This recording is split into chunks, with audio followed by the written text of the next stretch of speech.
tonight, Iranians barred from coming to Canada because of past military involvement has one Saskatoon family pleading for a pardon. And the Saskatchewan Party once again looks to loosen up liquor laws. Plus, any relief in sight? The latest on where food prices are headed. Maybe we'll have to look out for food banks. This is CBC Saskatchewan News.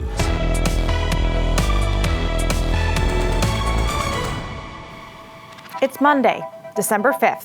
CBC Saskatchewan News starts right now. Hello, and thank you for joining us. A Regina woman says she was forced to leave her rental home because her landlord couldn't pay the mortgage. Jennifer Fuller moved into the home with her partner this fall. She says it wasn't long before the bank told them their landlord had defaulted on the mortgage. Despite keeping up with their own rent and bills, the couple had to leave. Fuller spoke at the legislature today, along with members of the RCMP, who highlighted Saskatchewan's high rate of unpaid mortgages. That really showed me how easy it is to lose your home. We didn't do anything wrong. We paid our bills on time. We even fixed up the place. We painted the inside of the house, and still the house was taken away from us. So it was a very scary time, a very stressful time. Saskatchewan has 4 times the national average of mortgage arrears. The provincial NDP wants more protection for tenants. It also called on the government to address the rising cost of living in Saskatchewan. The province says it has included more than $2 billion worth of affordability measures in its yearly budget. One thing making daily life more expensive for many Canadians is the high cost of food. A report released today predicts grocery bills will continue to rise next year by as much as 7%. Philippe de Montigny reports on the tough decisions consumers may have to make. Cutting down on food costs has been a challenge for Julie Highland. In order to stay within our budget now, we eat a lot less meat. And I definitely shop a lot more sales and plan my menus around what's on sale. The mother of 3 also uses food waste apps to buy nearly expired items at a steep discount. The challenge, though, isn't going away soon. A new report suggests the average Canadian family with 2 teenagers will spend close to $16,300 on food next year, up more than $1,000. There's absolutely no safe place at the grocery store. You can't really seek any sort of immunity against food inflation right now.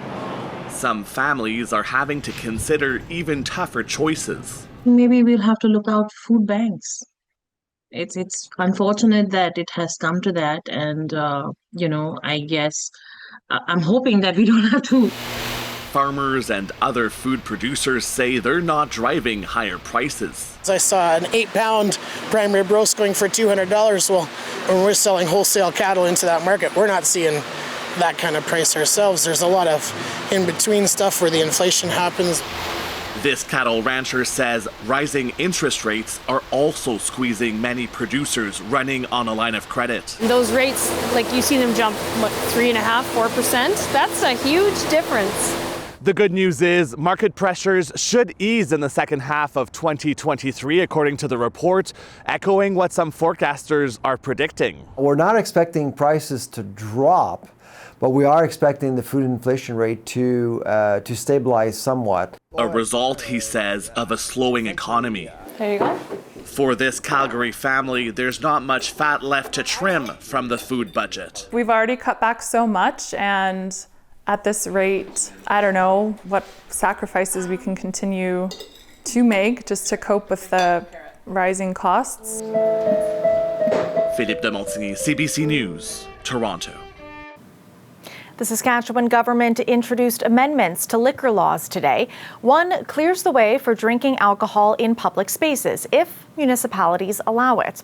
Last spring, the government made a similar amendment, but it needed the support of the opposition to be fast-tracked. The Sask NDP said it wanted to talk to communities first. The minister responsible says municipalities wanted the ability to make their own rules around consumption of alcohol in public places. Other cities in Canada, like Calgary and Vancouver, have developed policies around drinking in parks. You know, this is something that's going to be new for the province of Saskatchewan. Municipalities will decide if they're going to permit a park for that.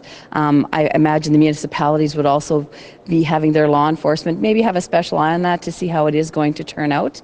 They always have the opportunity to revoke that if it's not working out the way they thought it might. We support, yes, giving municipalities the option to opt in or opt out of the opportunity to drink in parks or public spaces. Last December, Saskatoon City Council voted to ask the province to amend the public drinking law. The government can pass the new amendments in the spring, with or without the opposition's support. A 20-year-old Saskatoon woman is accused of committing the city's 11th homicide of the year. Raya Sorensen is charged with second-degree murder. She appeared in court this morning. The victim is 37-year-old Adam Willett. Police were called to this Eastside apartment building on Friday night. That's where they found Willett's body. Police are not saying how he died. They're also not sharing the relationship between the victim and the woman accused of killing him. Initially, police just questioned Sorensen. Hours later, she was charged. She'll be back in court next week. Recently, we've been telling you about Canadians facing travel restrictions because of their past mandatory conscription service in Iran. Now, a Saskatoon family is being torn apart because of it. CBC's Pratush Shayal brings us that story. Kevan Zarafshanpur says things began to change when he and his family converted to Christianity. In Iran, they started getting called the enemies of God. We became Christian, so we were being threatened by the government. So all of us had to escape and go to Turkey and become a refugee there. And we had a really difficult life over there. After waiting 3 years, the family of 7 was accepted as refugees to come to Saskatoon. But their eldest son, Kaveh, was denied entry because of his conscription service with Islamic Revolutionary Guard Corps, or IRGC, more than 20 years ago. IRGC was designated as a terrorist organization in the US, but not in Canada. Kevan says his brother had no choice. I really cannot describe that, how difficult life I have right now. And yeah, I keep thinking that, okay, because of me, my mother is getting sick. Their mother cries every day, wailing for her son to return. Right now, Kaveh has no job in Turkey and can get deported to Iran any day. The family has spent thousands on legal fees and contacted members of parliament, but nothing has happened. Now, they're hoping a ministerial relief application will be approved. That would mean Kaveh could be pardoned and allowed to come to Canada. The Canada Border Services Agency processes those applications, but that could take upwards of 8 years. As of November 30th, there were 306 outstanding ministerial relief applications. We are enhancing our ministerial directive on financial transactions associated with the Republic of Iran. The family agrees with the federal government's decision to not allow top members of the IRGC in Canada, but says their son should not be included. There's an empty spot in our life, my brother. And since he's not here with us, we cannot have a normal life. My mother cannot have a normal life without her son. My father also, because every night, every day, she's thinking about him. The family hopes the government will hear their pleas and end their waiting game, so they can all be together again in Canada. Pratush Shayal, CBC News, Saskatoon. Bob McGrath, the longtime host of Telemiracle and an original Sesame Street cast member, has died.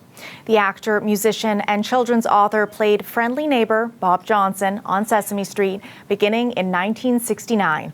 He would continue on the show for 50 years. He retired from hosting Saskatchewan's annual Kinsman Foundation telethon, Telemiracle, in 2015.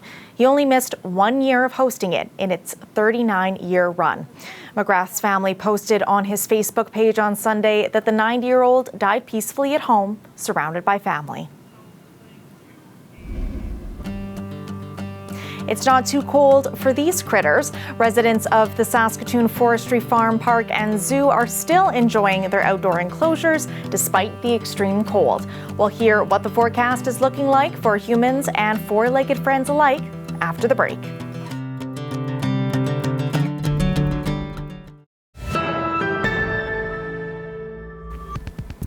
CBC is recognizing 10 Saskatchewan residents for making a difference in their communities. They are this year's recipients of the Future 40 Awards.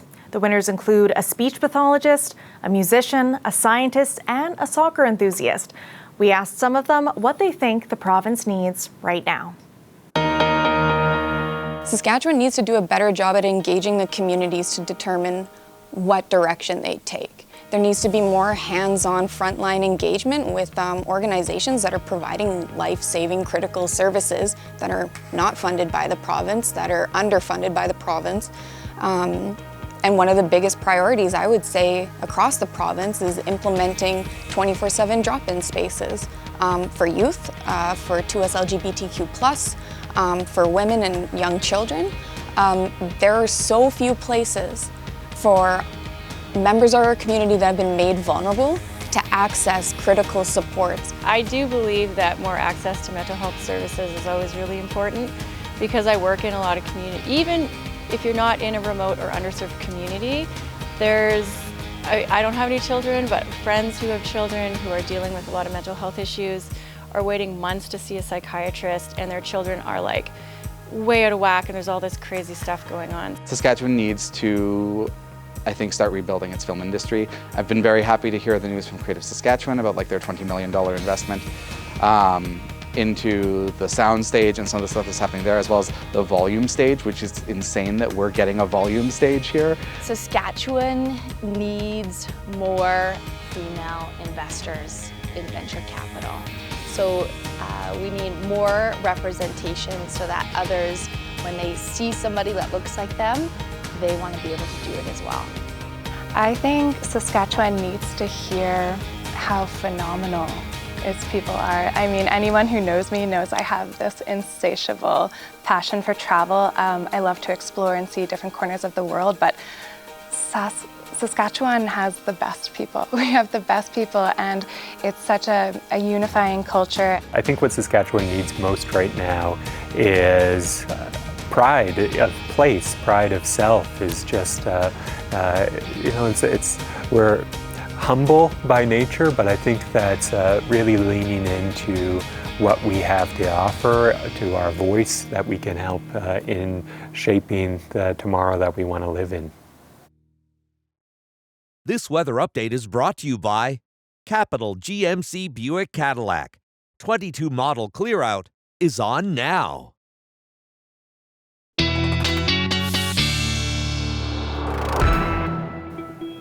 If you want to learn more about Future 40, visit our website. And weather specialist Ethan Williams joins us now. We had a nice warm up yesterday, but the cold has returned with a vengeance. Yeah, has it ever, Natasha? Very, very cold out there. Also looking for some snow tonight in portions of the province. That's not necessarily going to be a bad thing, though, because we've been quite dry over these past few months. We got the data on meteorological fall from Environment and Climate Change Canada. That is September, October, and November. All stations reporting below normal precipitation. And in fact, Saskatoon at just a third of your normal moisture. That gives you the third driest meteorological fall in 124 years. La Ronge, the driest for you in about 56. Key Lake, the second driest in about 43 years or so. In terms of temperatures, we were warmer than normal over these past few months, and La Ronge about 2.5 degrees above the average over these past 30 years or so. Saskatoon coming in just over a degree warmer. Regina and the south, we were only about 0.5 degree above where we should be over those few months, but still above normal. And it seems the further north you went, the warmer you were over those last 3 months. But that is not the case as we begin meteorological winter. We are seeing very cold temperatures, enough to trigger extreme cold warnings through much of central Saskatchewan and the northern grain belt. Saskatoon included in this one as well, and much of the far north as well. You've been sitting in those extreme cold warnings for the past couple of days now. And here's why. We are looking at wind chill values dropping into the mid-40s in some central and northern locations tonight. Frostbite going to be possible in minutes in many of these communities. Even heading into the afternoon tomorrow, we are looking at temperatures not really budging much from where they're going to be overnight tonight. So wind chill is still going to be quite cold. South of the province, we have a bit of a blanket of snow to keep us a little bit warmer, and it's because of this low pressure system in Montana. And as that moves through the province tonight, especially southern portions, we'll see a few centimeters of accumulation before tapering off tomorrow morning. And then we say hello to high pressure. That means it's going to be reinforcing that cold for the next couple of days, clearing us out as well. Our next system moving through on Wednesday through portions of the Churchill region. We could see a couple centimeters of snow in places like La Ronge. Tonight we are looking for really anywhere up to around 2 to 5 centimeters, again, along really the southern portion of the province, north of the Trans-Canada corridor. We're not looking for too much accumulation. The good news with high pressure means that wind gusts will be relatively light, but even with light wind gusts, we will get some pretty fierce wind chills over the next couple of days. Wind's going to be strongest probably Wednesday morning, up to maybe between 40 and 50 kilometers an hour. And we will start to see a warm up on Wednesday, as you see here in southern Saskatchewan and in Regina with our 7-day forecast. Again, well below normal for this time of year when we get to tomorrow, but that warm up happening pretty quickly and even getting above seasonal as we start to head into the weekend. For Saskatoon, again, a very cold day tomorrow, close to -30, wind chills close to -40, but we will have some sunshine and warmth. Possible system moving through on the weekend, bringing a little bit of snowfall. The warm-up is coming, Natasha, I promise. Just a couple of more days to go. That sounds promising. Thanks, Ethan. You bet.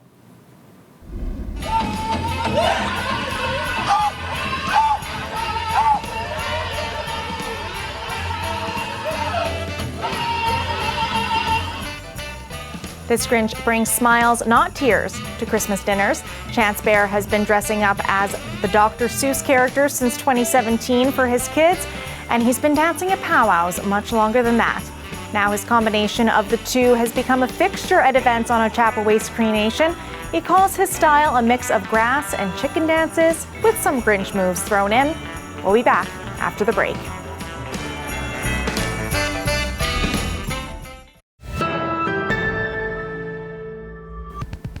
Welcome back. Today, Canada and several other countries imposed a price cap on Russian oil shipped by sea. The idea is to limit Moscow's ability to finance its war in Ukraine. CBC's Abby Kuavasan is in London with more. The fine line for Western governments: limit Russia's fossil fuel profits as much as possible without causing global market chaos. The EU and other G7 countries, along with Australia, have agreed to the new $60 a barrel price cap on Russian oil. Most shipping and insurance companies will fall under the policy's umbrella because about 90% of the world's cargo is insured by institutions based in the G7. Moscow is the second top crude oil producer in the world, so the goal has not been to fully remove that product from the global economy, but rather to hinder the Kremlin's ability to transport its oil. Ukraine says the policy isn't strong enough. It had called for a $30 a barrel price ceiling to truly put a dent in Russia's revenues. Now, Moscow has been offering discounted rates to China and India for months, but Dr. Thomas O'Donnell with the Free University in Berlin says the cap will still have an impact on the Kremlin's ability to ship its oil. Millions of barrels that used to go to Europe has to go much farther now.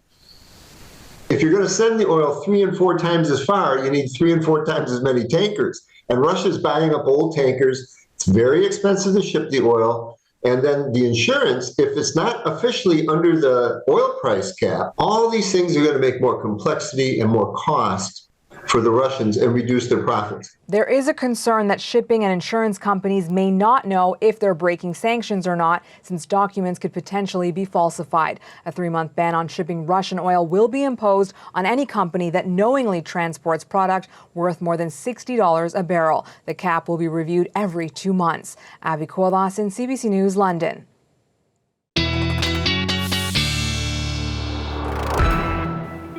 And Ethan is back with another look at our frigid forecast. Frigid indeed, Natasha. In Regina tomorrow morning, once we see that snow clear, we'll be under mostly cloudy skies, still at -22. The wind chill below -30.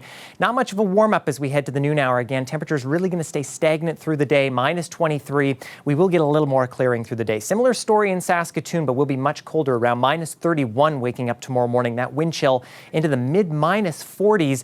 And as we head toward the noon hour, we are not going to warm up very far, just at -29. We will see mostly sunny conditions. I think much of central Saskatchewan will see the sun come out, but again, wind chill still close to -40. And as you mentioned earlier, Natasha, our four-legged friends really not faring too well with all this cold, including this moose that CJ grabbed a photo of up near Elk Ridge, and I think he should probably put that tongue back in his mouth there, Natasha. I think it's going to freeze off. Maybe that's just how he feels about the weather. Yeah, I think so.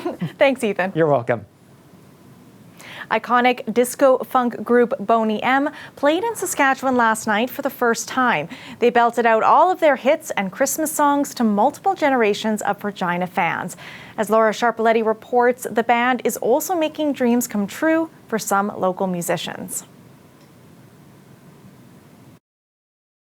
Mary's boy child, Jesus Christ, was born on Christmas Day. Their lyrics are familiar, and the songs are loved by many. Mary's Boy Child, Oh My Lord, is one of the standout songs from the 1981 Christmas album by the legendary funk disco band Boney M.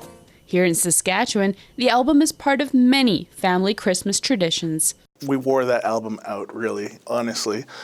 And, I mean, it's not Christmas unless you've got Boney M. Christmas, I gave you my heart. Reed is the lead singer of local band Dangerous Cheese. He opened the Boney M show in Regina with a special Christmas DJ set and says it was a dream come true. You have to understand, Rasputin's one of my favorite songs of all time. I love that song because it just always played it in my world. To play for this band that sold 80 million albums worldwide, that's pretty special. I'd be a fool to try to make you want me now. Meanwhile, local folk singer Ellen Fraze is preparing for her chance to open for the iconic group at Saskatoon's 2 TCU Place shows on December 10th and 11th. Yeah, it's going to be wild. It's like the biggest venue I've ever played at, and like the biggest band I've ever opened for. So it's just, yeah, hard to believe.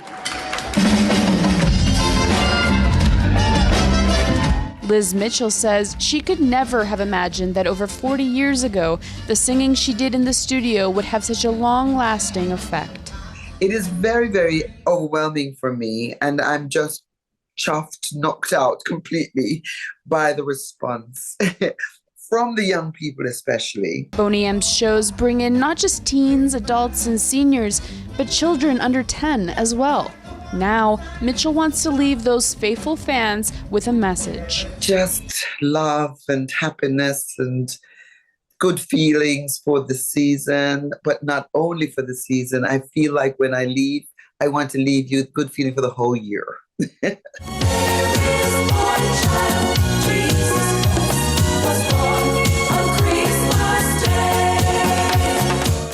Whether you catch Boney M's performance in Saskatchewan this December or not, chances are their 1981 album will be on heavy rotation in many homes this Christmas. Oh my Lord, when in the crypt they found him, oh my Lord. Laura Sharpaletti, CBC News, Regina. That's it for us tonight. For news anytime, head to cbc.ca/Sask or subscribe to the CBC Saskatchewan YouTube channel. Glenn Reed will be back with more local news at 11. Thanks for watching. Have a great night.